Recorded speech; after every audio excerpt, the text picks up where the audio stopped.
আজি आमे भगवत गीतार सेही गोटे बहुत गुरुत्वपूर्ण मुहूर्त को देखिबा जोठी महायोद्धा अर्जुन हाँ सेही अर्जुन कुरुक्षेत्र युद्ध भूमि रे पूरापूरी भांगी पड़ुछंती।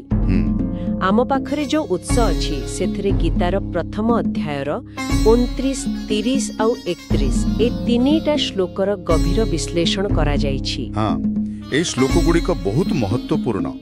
एथिरे अर्जुनंकर सेही समयर मानसिक आउ शारीरिक संकट वर्णना करा जाइछि। तो आमे चेष्टा करिबा एही संकटर गभीरता आउ एहार प्रकृत माने कोन ताकू बुझिबा पाई। चलंतु आरंभ करिबा। निश्चय देखंतु एही श्लोक गुड़िक केवल जने योद्धार माने अर्जुनंकर दुख नुहे, यह पूरा गीतार जो दार्शनिक आलोचना हेबो ता पई गोटे भित्तिभूमि तैयारी करूछि।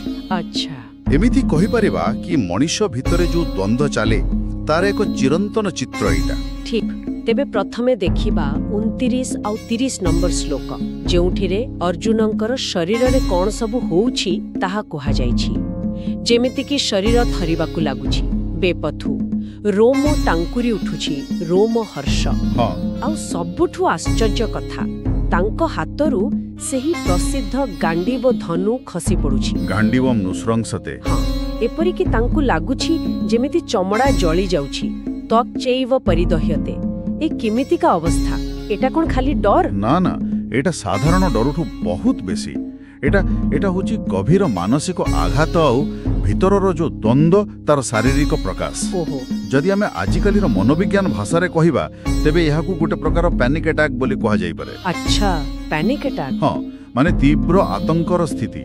अर्जुन निजे भी कहउछंती जे से आ ठिया होई पार नाहंती न च शक्नुम्यावस्थातु आ तांको मन पूरा माने भ्रमित होई जाईछि, कोन करिवे किछि बुझी पारु नाहंती, भ्रमतीव छि मे मन। हाँ आउ से अशुभ संकेत देखुछंती बोली भी कहउछंती ना। हाँ विपरीतानि निमित्तानि एकदम चारियाडे केवल खराब संकेत देखिबा। एटा देखाउछि जे तांको भितरर जो संतुलन थिला सेटा पूरा बिगड़ी जाईछि। किंतु मोते गुटे कथा बड़ आश्चर्य लागुछि।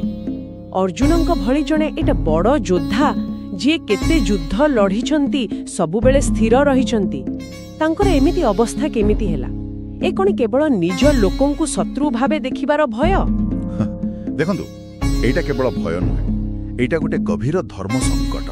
धर्म संकट? हाँ कारण अर्जुनंक सामने जो माने छिड़ा होइछंती से माने तांकर निज लोक, गुरु पितामह भाई बंधु।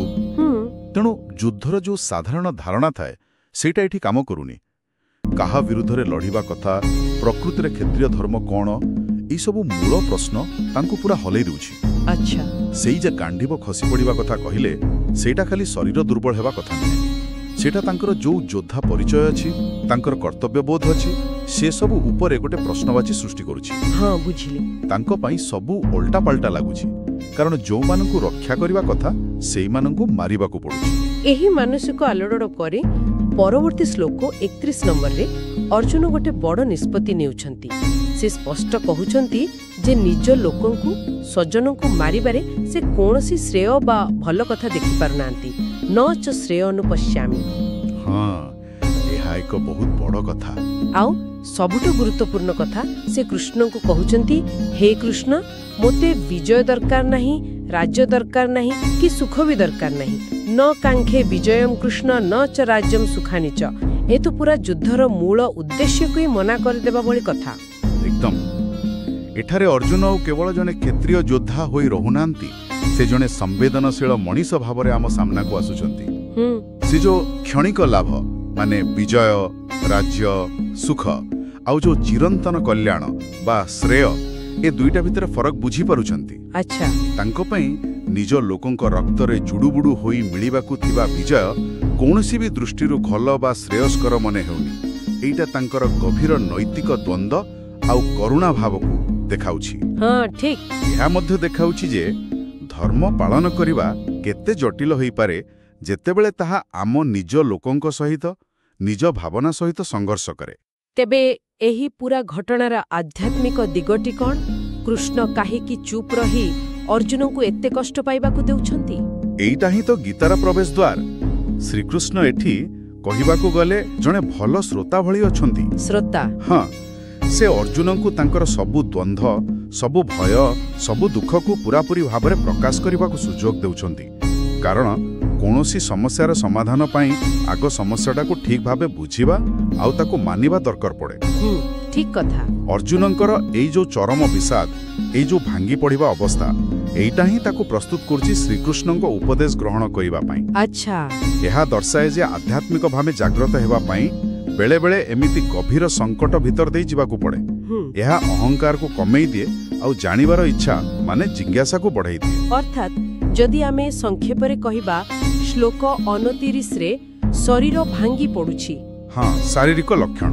13.5ରେ ମନ ପୁରା ଦ୍ୱନ୍ଦ୍ୱରେ ଦିଗହରା। ହଁ, ମାନସିକ ଭ୍ରମ। ଆଉ 13.5ରେ ଗୋଟେ ନୈତିକ ନିଷ୍ପତ୍ତି ଯେ ଯୁଦ୍ଧ କରି ଯୋଉ ସୁଖ ମିଳିବ ତାର କିଛି ମାନେ ନାହିଁ, ପ୍ରକୃତ ଶ୍ରେୟ କ'ଣ ସେଇଟା ଖୋଜିବା କଥା। ଏକ୍ଜାକ୍ଟଲି। ଏଇ ତିନିଟି ଶ୍ଲୋକ ମିଶି ଅର୍ଜୁନଙ୍କ ମନ ଭିତରେ ଚାଲିଥିବା ପ୍ରକୃତ ମହାଭାରତକୁ ଦେଖାଉଛି। ଭିତରର ଯୁଦ୍ଧ। ହଁ, ଗୋଟେ ପଟେ କ୍ଷତ୍ରିୟ ଧର୍ମ ପାଳନ କରିବାର ଡାକରା ଆଉ ଅନ୍ୟପଟେ ନିଜ ଲୋକଙ୍କ ପାଇଥିବା ସ୍ନେହ ମମତା କରୁଣାର ବନ୍ଧନ। ଏହି ଦ୍ୱନ୍ଦ୍ୱ ହିଁ ଗୀତାର ମୂଳ କଥା ଯେଉଁଠୁ କୃଷ୍ଣଙ୍କର ସେହି ଅମୃତ ଭଳି ଉପଦେଶ ବାହାରିବ। ଆଉ ଏହା ଆମ ସମସ୍ତଙ୍କ ପାଇଁ ଗୋଟେ ପ୍ରଶ୍ନ ଛାଡ଼ି ଯାଉଛି। ଆମ ନିଜ ଜୀବନରେ ଯେତେବେଳେ ଏମିତି କର୍ତ୍ତବ୍ୟ ଆଉ ବ୍ୟକ୍ତିଗତ ଭାବନା ଭିତରେ ସଂଘର୍ଷ ହୁଏ ସେତେବେଳେ ଆମେ କେମିତି ନିଷ୍ପତ୍ତି ନେଉ? ଏହି ଭିତରର ସଂଗ୍ରାମ ଆମକୁ କେମିତି ପ୍ରଭାବିତ କରେ? ଏ ବିଷୟରେ ଭାବିବା କଥା।